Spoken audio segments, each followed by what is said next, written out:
Hello, j'espère que vous allez bien. Aujourd'hui on se retrouve pour ma première vidéo face caméra où on va parler un peu de toutes les procédures à faire pour partir en échange Erasmus. Donc tout ce qui est candidature, préparation, installation, etc. Je sais que je suis pas la première à faire ce genre de vidéo, mais j'avais envie de partager un peu avec vous mon expérience, comment ça s'est passé pour moi. Si je regarde à côté, c'est parce que j'ai pris des notes pour pas oublier, donc c'est un peu normal. Avant de commencer, il faut savoir que moi je suis en L3 information communication en IUT, et donc quand j'ai candidaté, j'étais en deuxième année de DUT information communication dans le même IUT. Donc je vais parler de mon cas, de comment ça s'est passé pour moi, pour tout ce qui est candidature, etc. Et ça peut, il peut y avoir des différences en fonction des universités, des études que vous faites. Donc voilà. Dans toutes les procédures de candidature, etc., en début d'année, il y a des réunions d'information qui sont organisées. Donc, premièrement, avec les professeurs en charge des candidatures pour qu'ils nous expliquent un peu comment ça se passe, mais également aussi nous présentent les destinations proposées, les dates limites, etc. On nous a donné aussi les contacts des personnes qui sont parties avant nous pour qu'on puisse leur poser des questions, éclaircir certains points, etc. Et il y a aussi une réunion qui a été organisée avec les responsables du pôle international, si je me trompe pas. Donc ça c'était un peu plus pour le côté bourse. Je suis désolée, il y a du bruit. Je suis désolée. J'espère que vous allez m'entendre. Donc je disais oui, on a eu une réunion avec les personnes qui sont dans le pôle international, relations internationales, etc. pour tout ce qui est bourse. Donc ils nous ont présenté un peu les bourses auxquelles on avait droit, les démarches à faire pour avoir ces bourses, quoi. Et donc ça c'était en octobre-novembre. Et ensuite, une fois qu'on a toutes ces informations-là, on avait jusqu'en janvier, il me semble, jusqu'après les vacances de Noël pour faire nos vœux. Dans mon cas, on avait droit à 6 vœux maximum, donc 3 vœux anglophones et 3 vœux hispanophones. Donc Espagne, il y avait Séville, Madrid, etc. Et anglophone, il y avait la Grèce, Chypre, Pologne, Roumanie, même le Canada, la Suède, etc. Donc voilà, on avait droit à 3 vœux anglophones, 3 vœux hispanophones. Et il faut savoir que pour chaque destination, c'était pas forcément la même période. Moi, je suis venue pour 1 an. Et par exemple, ceux qui sont partis au Canada, c'est que pour 1 semestre. Donc ça dépend, il y a des destinations où c'est que 1 semestre, il y a des destinations où c'est que 1 an. Donc ça, c'était en nos vœux. Il fallait les déposer après les vacances de Noël avec nos bulletins de première année, non, nos relevés de notes de première année et du 3e semestre de 2e année du coup. Voilà, 2 semaines après la date limite des vœux, on a reçu un mail pour nous dire qu'on avait passé la première étape et qu'on était convoqué pour passer l'entretien et qu'il fallait venir avec une lettre de motivation. Et voilà. Donc l'entretien s'est déroulé début février, il me semble, je crois que c'était le 1er février, quelque chose comme ça. Donc il fallait venir avec sa lettre de motivation en anglais ou en espagnol en fonction de nos vœux. Si par exemple on avait des vœux anglais et hispanophones, ben, il fallait faire deux lettres de motivation. Moi j'avais que des vœux anglophones, du coup j'ai fait qu'une lettre de motivation en anglais. Donc c'était une lettre où il fallait expliquer un peu notre parcours, pourquoi on veut faire pardon, un Erasmus, en quoi c'est important pour la suite de notre parcours, etc. Et après, l'entretien a duré 20 minutes. Donc les 5 premières minutes, c'était à nous de parler, d'expliquer notre motivation, un peu ce qu'on avait dit dans la lettre de motivation, mais à l'oral. Et les 15 minutes, c'était un échange avec le ou la professeure qui nous faisait passer l'entretien, donc vraiment pour voir comment on peut s'adapter dans une vie à l'étranger, nous poser des questions, pourquoi, enfin vraiment démontrer notre motivation. Et en fait, le but principal de cet entretien, c'est d'évaluer notre niveau en langue, parce que dans mon cas à moi à l'IUT, il fallait minimum un niveau B2 pour pouvoir partir. D'ailleurs, si vous voulez que je vous fasse une vidéo des conseils pour réussir son entretien Erasmus ou même sa candidature en général, dites-moi si ça peut vous plaire en commentaire et vous verrez ça avec plaisir. Donc après cet entretien, pendant 2 semaines on stresse et on attend les résultats. Et je crois que c'était, oui, 2 semaines après, donc fin février, on a reçu un mail pour nous dire si on avait été accepté ou non. Si c'est le cas, on est accepté pour combien de temps et surtout dans quelle université, dans quelle ville, etc. Et après, tout l'administratif commence. La partie la moins fun va commencer, c'est-à-dire l'administratif. Donc c'est une partie un peu chiante qui va prendre un peu de temps, mais ça va bien se passer tranquille. Enfin, on est... Dans tous les cas, il faut passer par là, il y a toujours de l'administratif à faire.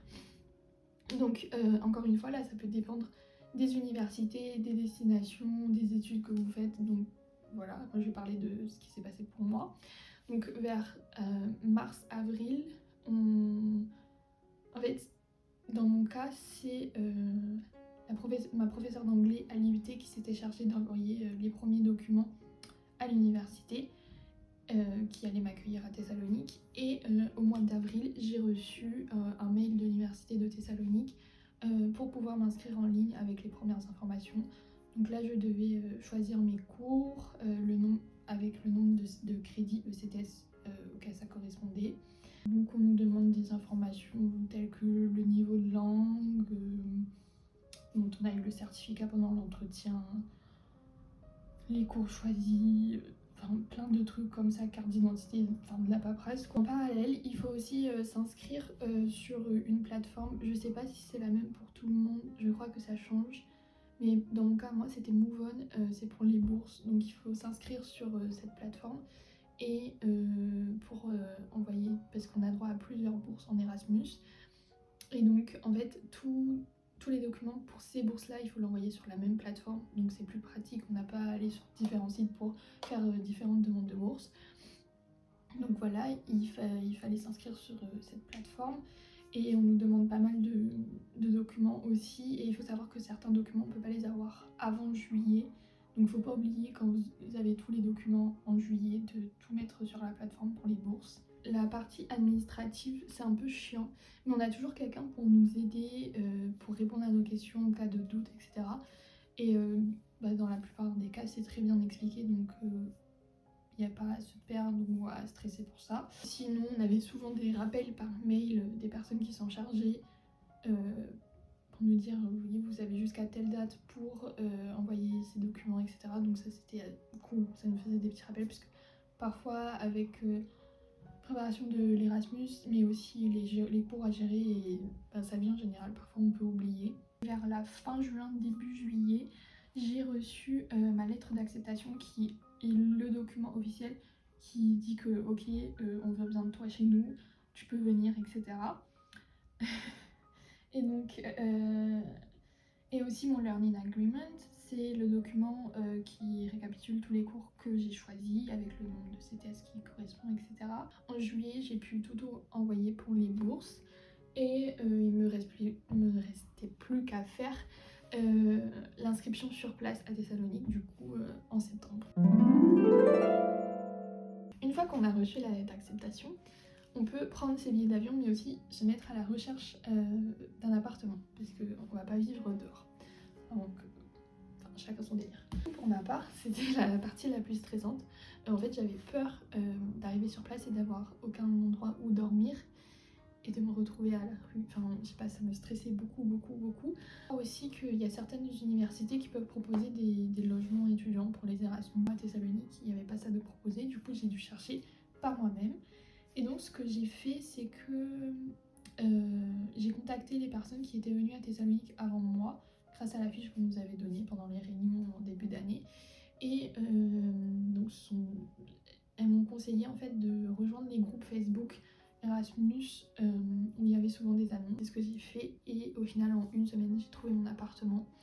Mais il faut faire attention parce que c'est sur Facebook et voilà, on n'est jamais sûr de rien. Donc il faut faire très attention. Et moi, ce que j'ai fait par exemple, c'est que j'ai eu un appel vidéo avec ma propriétaire avant de signer quoi que ce soit. Et après, bien évidemment, on a signé un contrat, j'avais fait une copie de sa carte d'identité, etc. pour être vraiment sûre. Et j'avais contacté ma colocataire qui était déjà là pour être sûre que l'appartement il existe bien et que c'est pas une arnaque ou quoi que ce soit. Donc vraiment faites attention là-dessus. Sinon, il y a des gens qui sont arrivés, ils n'avaient pas d'appartement, ils sont restés dans des hôtels ou des Airbnb avant pour être vraiment être sur place, pouvoir faire des visites, etc. Donc là, encore une fois, c'est à vous de voir ce que vous préférez. Une fois qu'on a les billets d'avion, qu'on a l'appartement et tout, ça commence à devenir un peu plus concret. Moi, je sais que j'ai pu vraiment réaliser que je partais quand j'avais pris mes billets d'avion et quand j'avais l'appartement. Parce que avant ça, j'arrivais pas à m'imaginer, parce que j'avais rien ici du coup. Pour mieux préparer mon installation, c'est aux personnes qui étaient venues avant moi, je leur ai posé des questions de comment un peu c'était la vie, de comment c'était un peu la vie ici. Après, je connaissais un tout petit peu vu que j'étais déjà venue. Je vous conseille aussi de rejoindre les groupes de messagerie Erasmus.